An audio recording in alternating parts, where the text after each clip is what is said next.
Hello అండి, అందరికీ నమస్తే. నేను ఈరోజు అయితే దొంగతనం చేయటం, తప్పు చేయడం కూడా ఒక గొప్ప విషయం అన్నట్లుగా సోషల్ మీడియా మన పైన రుద్దబడుతుంది. దాని గురించి అయితే మాట్లాడబోతున్నాను. అదేనండి, ఐబొమ్మ రవి గురించి. ఇక్కడ అందరూ సినిమా నిర్మాతలను తిడుతూ ఏదో వాళ్ళు చాలా తప్పు చేస్తున్నట్లయితే భావిస్తున్నారు.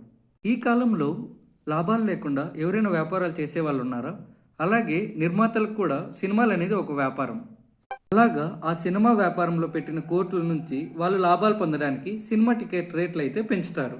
కాబట్టి అది వెళ్ళాలా లేదా అన్నది మనం నిర్ణయించుకోవాలి. అంతేకాని ఆ మధ్యలో పైరసీ అలా జరుగుతుంటే వాళ్ళకైతే చాలా కోట్లు అయితే నష్టం వస్తుంది. కాబట్టి వాళ్ళు కేసులు పెట్టుకుంటున్నారు. ఇక్కడ మనకు నష్టపోయింది ఏం లేదు. ఎప్పటికైనా కదా అది సినిమాలో కానీ లేదంటే యూట్యూబ్లో కానీ ఫ్రీగా వస్తుంది. అంతేకాని మనం దాని గురించి ఇలా ఫైట్ చేయనవసరం లేదని నా ఉద్దేశం. దీనికి నేనైతే ఒక చిన్న ఉదాహరణ అయితే చెప్పాలనుకుంటున్నాను. మనమే ఒక చిన్న కొట్టు పెట్టామనుకోండి. మన దగ్గరికి రోజు చాలామంది కస్టమర్లు అయితే వస్తున్నారు. మనము చాలా రేట్లు పెట్టి అమ్ముతున్నా కూడా మన దగ్గర కస్టమర్లు అయితే వస్తున్నారు.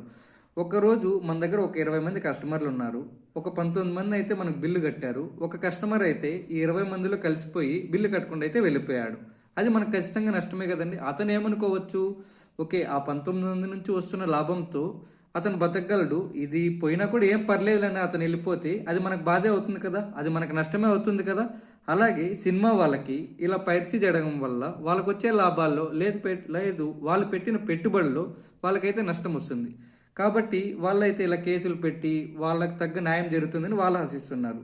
సో దీని మీద మనం కామెంట్స్ చేస్తూ మనం అనవసరంగా మాట్లాడుతూ మనం ఇలా చేయడం అనేది చాలా తప్పని నేనైతే భావిస్తున్నాను. దీనిపైన మీ అభిప్రాయం ఏంటో కామెంట్ అయితే చేయండి. Thank you.